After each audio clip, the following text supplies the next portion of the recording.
ஆபேலின் கதை. ஆதாமும் ஏவாளும் ஏதேன் தோட்டத்தை விட்டு சென்ற பிறகு ஆண்டவரிடத்தில் அவர்கள் கீழ்ப்படியாததற்கு மிகவும் வருத்தப்பட்டார்கள். எங்கள் செய்கைக்கு வருந்துகிறோம் என்பதை ஆண்டவரிடத்தில் எப்படி காட்டுவது என்று கேட்டார்கள். ஒரு ஆட்டுக்குட்டியை பலியிடுவதன் மூலம் அவர்கள் எப்படி வருந்துகிறார்கள் என்பதை புரிந்து கொள்வேன் என்று கூறினார்.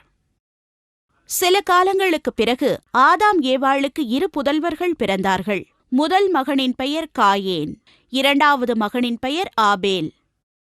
காயேன் ஒரு விவசாயி, தானியங்களையும் காய்கறிகளையும் விளைவிப்பான். ஆபேல் ஒரு ஆடு மேய்ப்பவன், அவன் வீட்டின் ஆடு மந்தைகளை கவனித்தான். காயேனும் ஆபேலும் நல்ல சகோதரர்கள்தான்.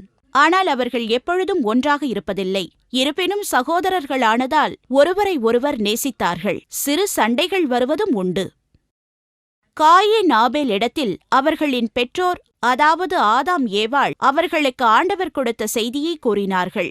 ஆண்டவர் நமக்கு செய்த எல்லாவற்றிற்கும் நன்றி செலுத்தும் விதமாகவும், நாம் செய்த பாவத்திற்கு எவ்வளவு வருந்துகிறோம் என்று காட்டுவதற்காகவும் ஒரு ஆட்டுக்குட்டியை பலியிட வேண்டும்.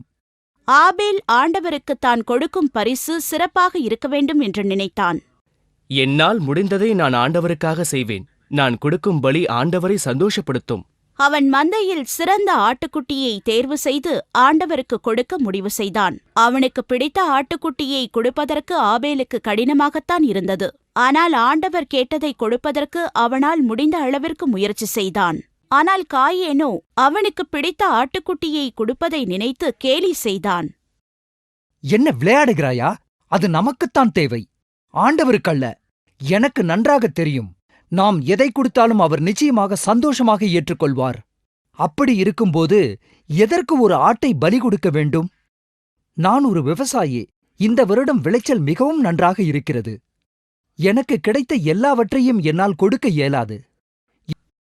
ஆட்டுக்குட்டி பலிபீடத்தில் முழுவதுமாக எரிவதை காயேன் பார்த்தான். ஆனால் ஒன்றுதான், ஆண்டவர் ஆபேலையே விரும்பினார். ஆண்டவர் ஏன் என் பலியை ஏற்றுக்கொள்ளவில்லை? காயேன் பொறாமைப்பட்டான். அவர்களின் பலியில் ஆண்டவருக்கு வேற்றுமை தெரிய காயேனே முழுக்க முழுக்க காரணம். மாறாக அவன் தனது சகோதரன் மீது கோபம் கொண்டான். இது எல்லாம் ஆபேலின் தவறுதான். அந்த ஆட்டை பலியாக கொடுத்து நல்ல பெயர் வாங்கிக் கொண்டான். ஆனால் இப்போது என் பலியை மட்டும் நிராகரித்து விட்டார். ஆபேல், நாம் சற்று பேசலாமா?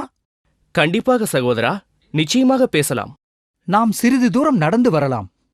ஓ, இது நல்ல யோசனை. காயேன் ஆபேலிடம் சற்று நடந்து வரலாம் என்று கூறினான். தனது கோபத்தை காட்ட ஆபேலை கீழே தள்ளி அவனை இரக்கமின்றி கொன்றான். காயேன் அவன் செய்ததை உணர்ந்த பிறகு அவன் செய்த காரியத்தை யாராவது பார்த்து விடுவார்களா என்றுதான் பார்த்தான். தனது சகோதரனின் மரணத்திற்காக வருந்தினான்.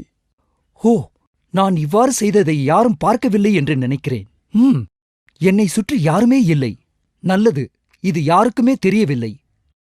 சுற்றி பார்த்துவிட்டு யாரும் இல்லை என்பதால் நிம்மதி பெருமூச்சும் விட்டான்.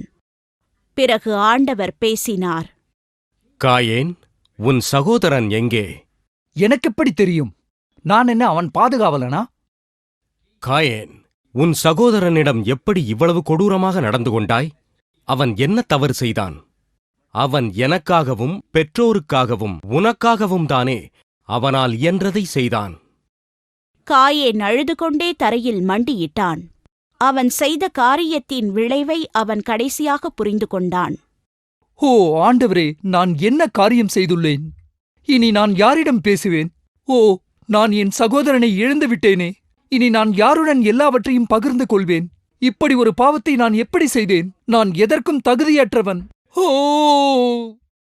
இந்த குற்ற உணர்ச்சியுடனும் தனது சகோதரனை கொன்ற உணர்வுடனும் மீதியிருந்த அவன் வாழ்நாளை காயேன் கஷ்டத்துடன் கழித்தான்.